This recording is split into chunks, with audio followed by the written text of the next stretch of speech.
ভারত আগামী বছর 22 লক্ষ টন এলপিজি কিনতে চলেছে আমেরিকা যুক্তরাষ্ট্র থেকে এবং সেই মতো ইন্ডিয়ান অয়েল কর্পোরেশনের সঙ্গে একটি চুক্তি স্বাক্ষরিত হলো। এখন এখানে আমরা দেখব যে এই চুক্তির পেছনে বা এই যে হঠাৎ করে 22 লক্ষ টন যে এলপিজি ভারত আমেরিকা যুক্তরাষ্ট্র থেকে কিনতে চলেছে, এর পেছনে কি শুধুমাত্র জ্বালানি নিরাপত্তা নাকি এর পেছনে রয়েছে ভূ রাজনৈতিক বার্তা? তো এই গুরুত্বপূর্ণ বিষয় নিয়ে আলোচনা করব আজকের এই ভিডিওতে। নমস্কার, আমি বিনয়। সিনোপসিসে আপনাদের সবাইকে স্বাগতম।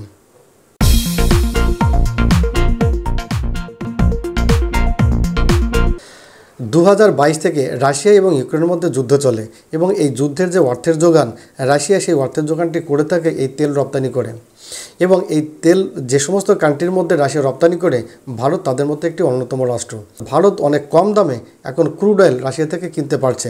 তার জন্য ভারতের অনেক আর্থিক সাশ্রয় হচ্ছে। এটা যেমন একদিকে একটা বিষয়। আর যেহেতু ডোনাল্ড ট্রাম্প, বিশেষ করে আমেরিকা, এই ইউক্রেন এবং রাশিয়ার যুদ্ধটাকে থামাতে পারছে না।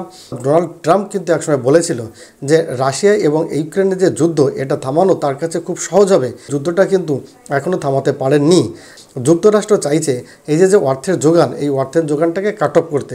সেই জন্য রাশিয়া যে সমস্ত কান্ট্রিকে তেল রপ্তানি করে তাদের উপরে চাপ সৃষ্টি করছে বিভিন্নভাবে, অর্থাৎ ট্যারিফ বৃদ্ধি করে, স্যাংশন লাগিয়ে, এই সমস্ত কারণে। এবং এই রাশিয়া থেকে তেল কেনার কারণে ভারতের উপরে এই এপ্রিল থেকে 50% ট্যারিফ লাগিয়েছে এই ডোনাল্ড ট্রাম্প প্রশাসন। তাহলে এই রাশিয়া থেকে তেল কেনাটা যুক্তরাষ্ট্র যে ভালোভাবে নেয়নি, সেটা তো একদিকে প্রমাণিত হচ্ছে।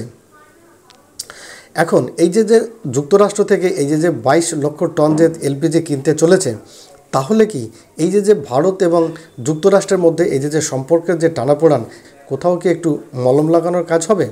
অ্যাকচুয়ালি এখানে ভারত যুক্তরাষ্ট্রকে কিছুটা হয়তো শান্ত করতে চাইছে।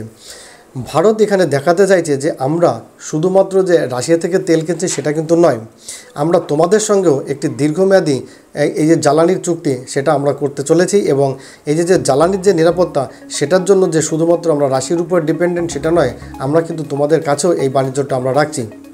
ভারত কিন্তু এটাও এখন বুঝতে পারছে যে এই মুহূর্তে শুধুমাত্র যে রাশিয়ার উপরে ডিপেন্ডেন্ট থাকা, এটা ঠিক হবে না। তাই এই যে এলপিজি কেনার মাধ্যমে যুক্তরাষ্ট্রকেও কিন্তু একটি পরোক্ষভাবে বার্তা দিচ্ছে যে আমরা তোমাদের সঙ্গেও আছি। তাহলে রাশিয়া থেকে তেল কেনার কারণে যুক্তরাষ্ট্র যে ভারতের পণ্যের উপরে যে 50% শুল্ক লাগিয়ে রেখেছে, তাহলে তো ডোনাল্ড ট্রাম্প এই ব্যাপারে পুনরায় সিদ্ধান্ত নিতে একটু ভাববেন। এবং ভারতেরও এটা পরোক্ষভাবে বার্তা যে আমরা তোমাদের সঙ্গেও আছি, তাই আমাদের উপরে যে তোমরা যে ট্যারিফটা লাগিয়েছো, এই ব্যাপারে একটু চিন্তা ভাবনা করো, অর্থাৎ এটা কম করো। এবং এর সাথে সাথে একটি স্ট্র্যাটেজিক বার্তাও রয়েছে। এখন কিন্তু ডোনাল্ড ট্রাম্পের ভারতকেও প্রয়োজন আছে। ইন্দো প্যাসিফিক, বিশেষ করে যেটা কোয়াড চুক্তি নামে পরিচিত, এই কোয়াড চুক্তির মাধ্যমে আমেরিকা যুক্তরাষ্ট্র চেয়েছে যে ভারত মহাসাগর তথা দক্ষিণ চীন সাগরে যাতে চীনের যে প্রাধান্য, সেটাকে কম করার জন্য বা সেটাকে চাপে রাখার জন্য এশিয়াতে ভারতের মতো একটি কান্ট্রি দরকার। সেক্ষেত্রে কিন্তু আমেরিকা যুক্তরাষ্ট্র এই যে ভারতের উপরে যে ট্যারিফ লাগিয়েছে, সেটা নিয়ে কিন্তু দুবার ভাবতে বাধ্য হচ্ছেন এখন। প্রসঙ্গত এখানে বলে রাখি, ডোনাল্ড ট্রাম্প এই যে ট্যারিফ নীতি যে খেলা খেলছেন সারা বিশ্বের সঙ্গে, এখানে কিন্তু আমেরিকা যুক্তরাষ্ট্র কিন্তু এখন চাপের মুখে পড়েছে। যুক্তরাষ্ট্রে তাদের অভ্যন্তরে মুদ্রাস্ফীতি দেখা দিচ্ছে, জিনিসপত্রের দাম বাড়তি দেখা দিচ্ছে। এবং এর ফলে যে সমস্ত যুক্তরাষ্ট্রে যে সমস্ত কমনার্স, যে সমস্ত সিটিজেন, তাদের মধ্যে কিন্তু অসন্তোষ দেখা দিয়েছে। এবং এই অসন্তোষের ফলে ডোনাল্ড ট্রাম্প কিন্তু পিছু হটতে বাধ্য হয়েছে। গত সপ্তাহে ডোনাল্ড ট্রাম্প একটি নির্দেশিকা জারি করেছে যে প্রায় 200টির মতো পণ্যের উপরে তারা কিন্তু এই শুল্ক কম করতে বাধ্য হয়েছেন ডোনাল্ড ট্রাম্প। অর্থাৎ ডোনাল্ড ট্রাম্প তার যে ট্যাকো নীতি, এই ট্যাকো নীতিটা কিন্তু আবার সে অ্যাপ্লাই করলো। তাহলে এখান থেকে আমরা দেখতে পাচ্ছি যে ডোনাল্ড ট্রাম্প তাই যে ট্যারিফ বৃদ্ধির কারণে সে তার অভ্যন্তরে যেমন চাপে পড়েছে, তেমনি ভারতের মতো রাষ্ট্রকে কিন্তু এই যে কোয়াড অঞ্চলে তার যে চীনের যে প্রাধান্য, সেটাকে কম করার জন্য ভারতের মতো কান্ট্রি দরকার। তাহলে উভয় কারণেই ভারতকে কিন্তু এখন যুক্তরাষ্ট্রের প্রয়োজন। তাহলে সেক্ষেত্রে এই যে ট্যারিফ ভারতের উপর লাগানো হয়েছে, সেটা কিন্তু রিকনসিডার করতে বাধ্য হবেন এখন ডোনাল্ড ট্রাম্প প্রশাসন।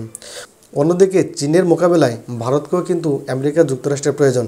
কারণ ভারত আমেরিকা যুক্তরাষ্ট্রের যে সামরিক প্রযুক্তি, সেটা যেমন একদিকে প্রয়োজন, তেমনি সামরিক সহযোগিতাও ভারতের ক্ষেত্রে প্রয়োজন। তাহলে এখানে ভারত এবং যুক্তরাষ্ট্রের মধ্যে উভয়ের প্রয়োজনে একে অপরের কাছে আসতে শুরু করেছে। ভারত এবং যুক্তরাষ্ট্রের মধ্যে দ্বিপাক্ষিক প্রতিরক্ষা চুক্তি স্বাক্ষরিত হয়েছে। তাহলে এর মাধ্যমে ভারত কিন্তু অনেকভাবে আমেরিকার সামরিক প্রযুক্তি এবং সামরিক সহযোগিতা পাবে। তার ফলে ভারতের যে সামরিক অভ্যন্তরীণ যে শক্তি সেটা কিন্তু আরও বিপুলভাবে বৃদ্ধি পাবে। এবং গত সপ্তাহে ডোনাল্ড ট্রাম্পের মন্ত্রণালয় থেকে বা ডোনাল্ড ট্রাম্পের পক্ষ থেকে ঠিক এমনই একটি আমরা বিবৃতি পেয়েছিলাম যে হয়তো এই বছর এন্ডিংয়ে অর্থাৎ নতুন বছর শুরুর আগেই হয়তো বাণিজ্যিক চুক্তি নিয়ে আমরা নতুন একটি ঘোষণা হয়তো আমরা জানতে পারবো। ভারত একদিকে যেমন রাশিয়া থেকে তেল কিনছে, অন্যদিকে যেমন আমেরিকা যুক্তরাষ্ট্র থেকে এলপিজি কেনা যে চুক্তি স্বাক্ষরিত হলো, এর মাধ্যমে ভারত কিন্তু একটি পরিষ্কার বার্তা দিচ্ছে যে ভারত কিন্তু তার বাণিজ্যিকভাবে তার যে তার অটোনমিটাকে কিন্তু বজায় রেখেছে এবং ভারত সে কিন্তু স্বাধীনভাবে এখন তার সার্বভৌমত্ব রক্ষা করে, দেশের প্রয়োজন রক্ষা করে এখন ব্যবসায়িক যে সম্পর্ক সেটা কিন্তু স্থাপন করছে। এবং যেহেতু ভারত সবসময় একটা মধ্যস্থতাকারী দেশ হিসেবে তার ভূমিকা পালন করছে, সেক্ষেত্রে আমেরিকা যুক্তরাষ্ট্রের সাথে সাথে যেমন রাশিয়া, উভয়ের কিন্তু ভারতকে এখন প্রয়োজন। আর অন্যদিকে ভারত কিন্তু তার ইন্টারেস্ট রক্ষা করে আমেরিকা এবং রাশিয়া উভয়ের সঙ্গে সম্পর্ক রেখে চলেছে, অর্থাৎ বাণিজ্যিক সম্পর্ক এবং কৌশলগত সম্পর্ক দুটোই কিন্তু বজায় রেখে চলেছে ভারত এখন। সর্বশেষে বলতে পারি যে ভারত রাশিয়া থেকে তেল কেনা কিন্তু ছাড়ছে না। অন্যদিকে আমেরিকা যুক্তরাষ্ট্রের সঙ্গে যে এলপিজি যে চুক্তি স্বাক্ষরিত হলো, এর মাধ্যমে আমেরিকাকেও বার্তা দিচ্ছে যে আমরা তোমার সঙ্গেও আছি।